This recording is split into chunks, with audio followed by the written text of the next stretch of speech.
Welcome to One Topic, where we stick to one topic. What a dumb fucking opening. Seriously. It's something. How many shows in are we? 240 something shows, approaching 250 shows. And it's something that I've thought about before briefly, but I've never really taken the time more than 5 seconds to think about what is being said at the opening of this show. Welcome to One Topic, where we stick to one topic. I guess that works. Maybe I shouldn't say it's stupid.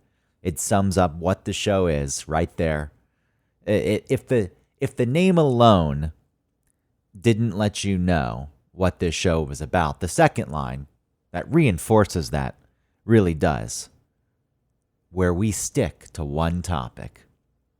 Though, as it's been stated many times over the past year and a half, we're getting a little loose with what one topic actually means.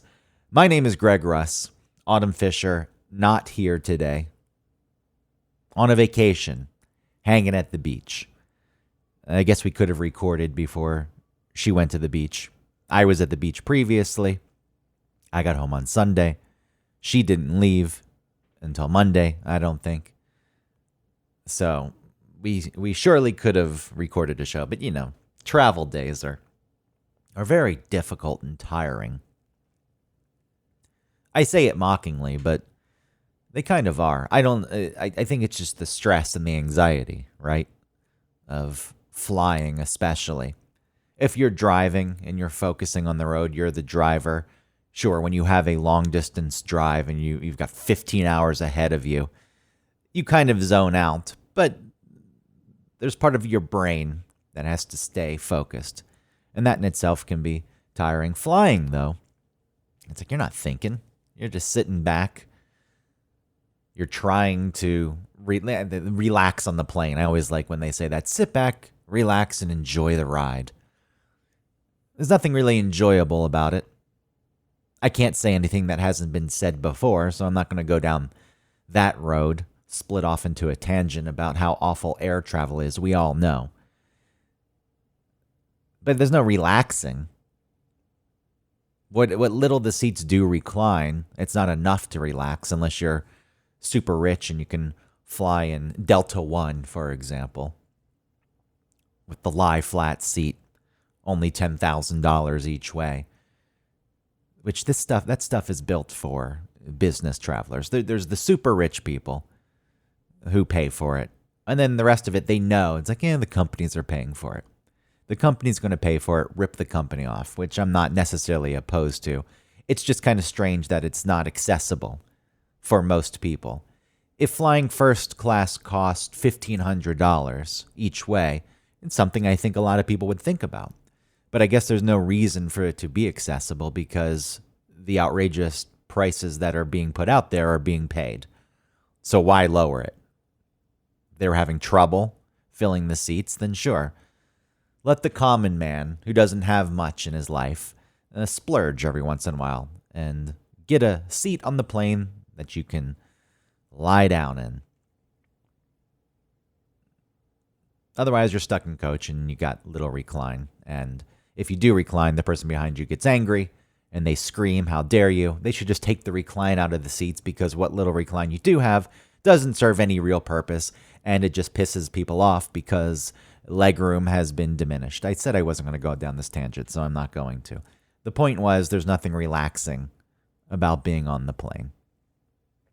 And you fall asleep and your head's rolling around. I guess that's why you're supposed to get the neck pillow, but what a goofy looking thing that is. I'd prefer to have flop neck than to have a neck pillow. But you can get it customized. It's got glitter. It's mother of pearl looking. There's unicorns on it. Sequins. Yeah, good for you. I hope you enjoy. Everything needs to be personalized. Everything needs to be reflective of who you are and your personality. I can't just get normal shoes. I need to get custom shoes with my initials and a drawing of what's important to me. Yeah, what would that be? My boyfriend's initials. And then you break up and you've got look, it's better than a tattoo of your boyfriend's initials, right? What a romantic gesture. We went in together and we locked in our love with ink stuck just under the top layer of our skin, our body constantly fighting it, trying to push it out, rejecting it. It's what tattoos are. A rejection of the ink. They just become suspended. So it really takes away the romantic notion there of, oh, we're in such love that we got tattoos. Yeah, the tattoo is a rejection of that love. Think about it that way. Not that I'm opposed to tattoos. I'm not. I have no problems.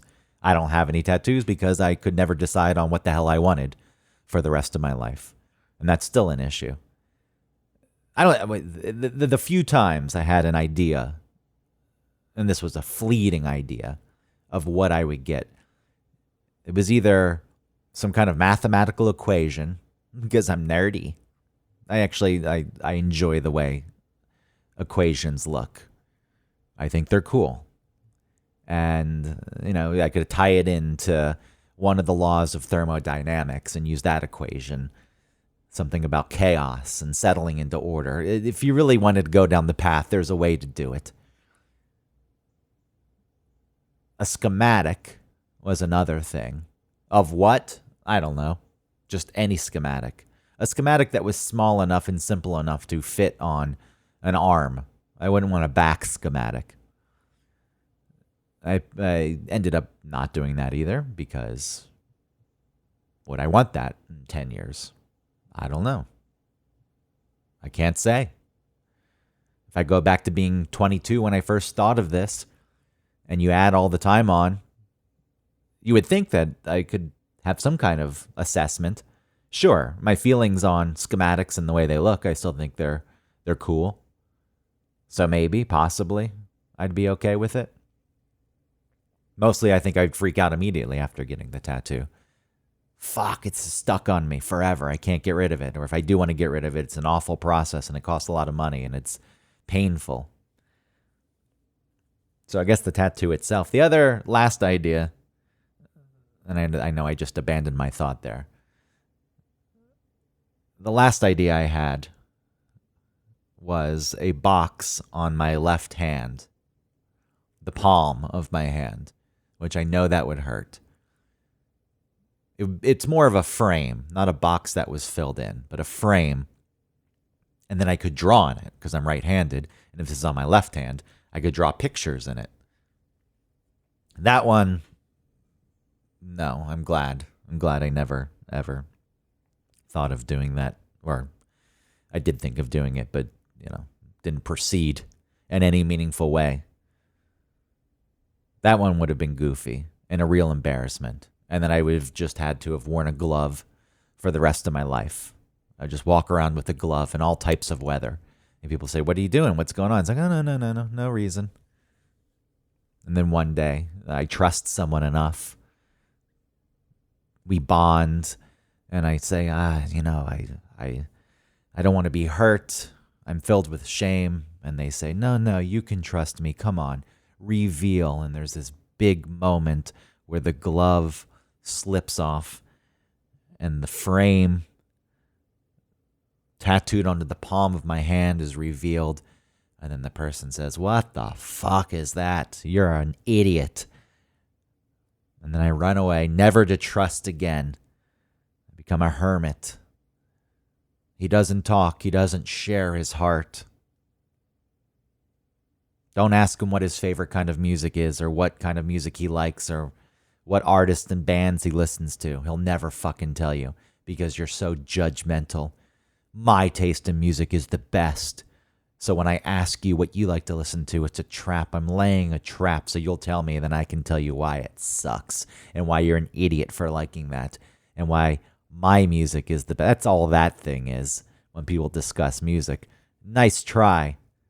That ain't happening. I'm not talking to you about music. So anyway, I was going to, with autumn being out, I was going to repurpose a previous episode. I was thinking the episode with Tim Andrews that I did years ago on procrastination. It seemed fitting in that we procrastinated and didn't record our show.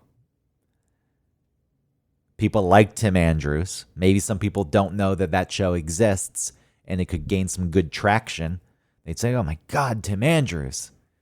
And Greg. But whatever, Tim Andrews. I realized, though, that it wasn't really procrastination that led us to this point. It was laziness. And doing that, repurposing the show, well, again, I could push it down the procrastination path.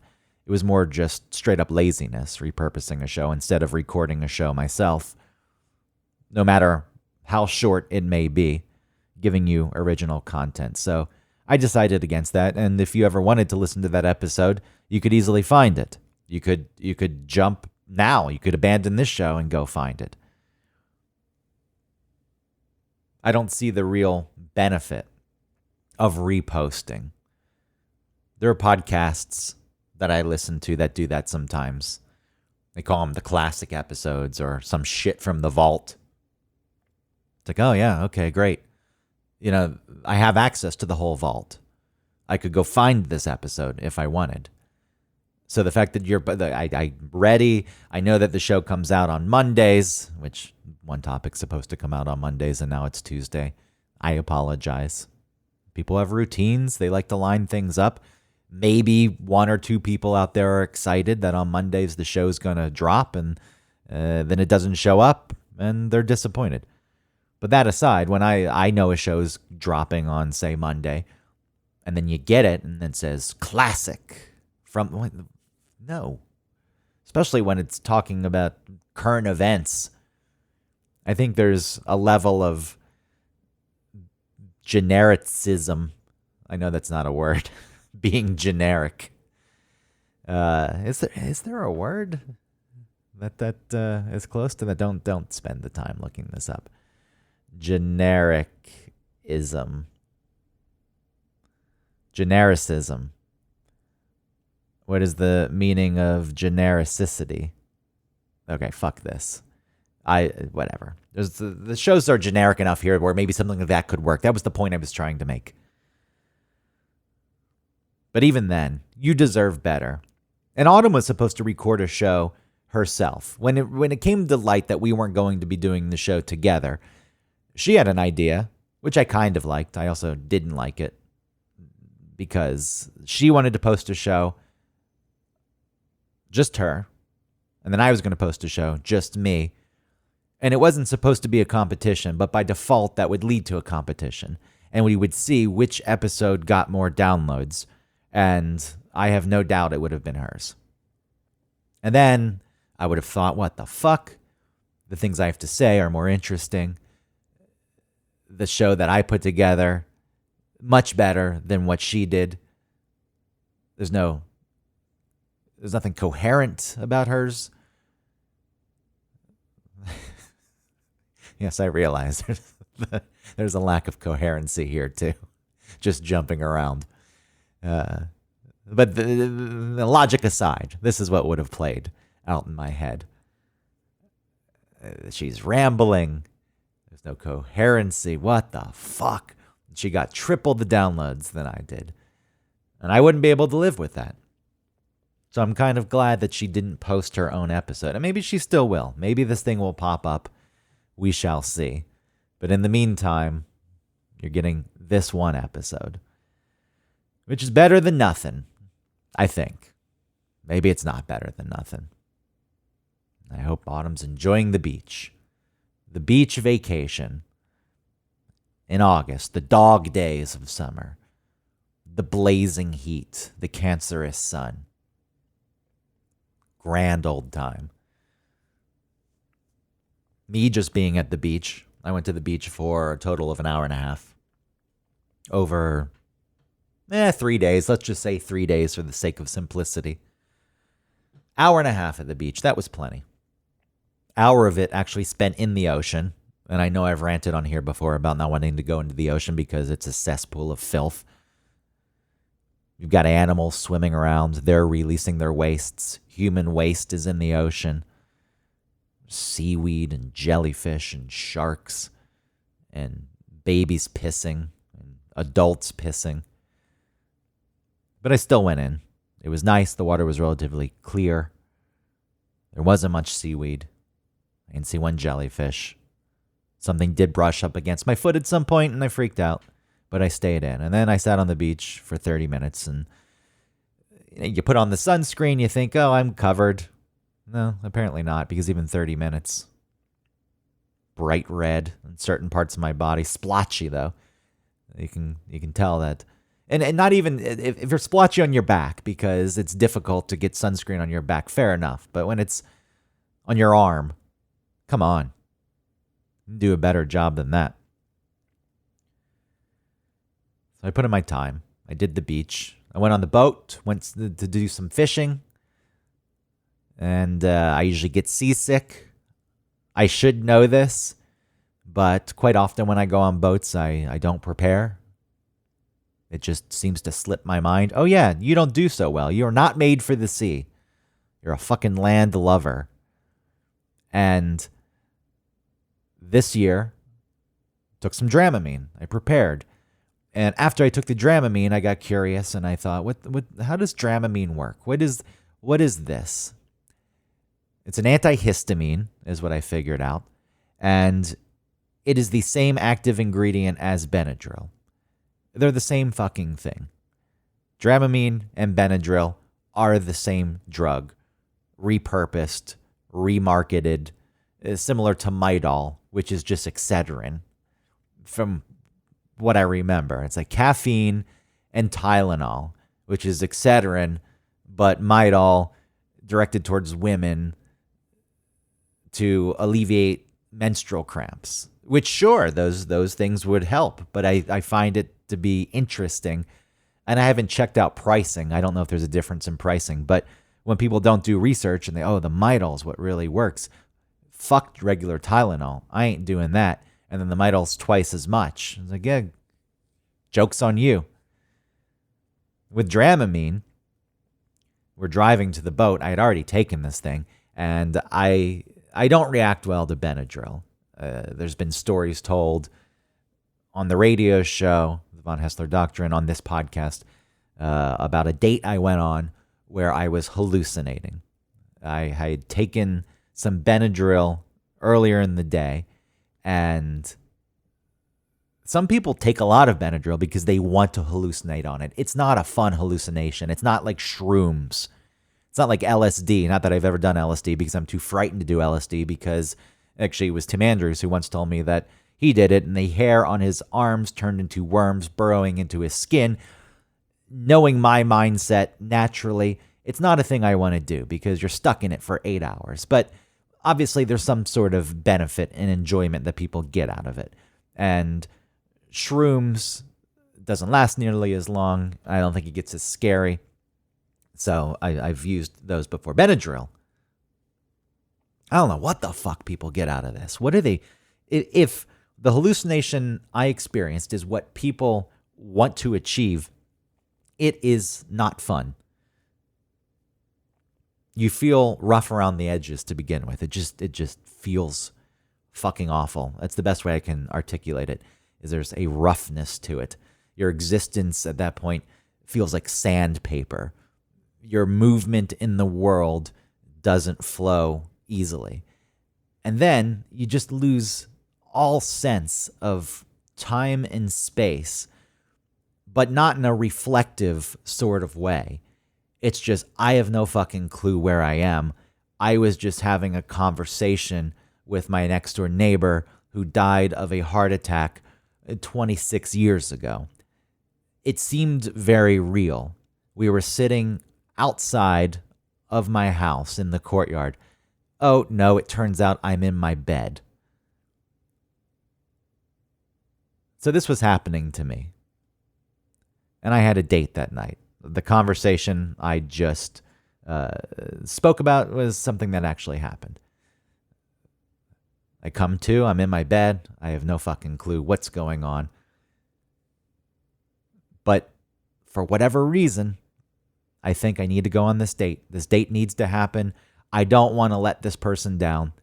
They didn't have any profile pictures up, so there's something going on with them. They're hiding something, and I don't want to make them feel bad.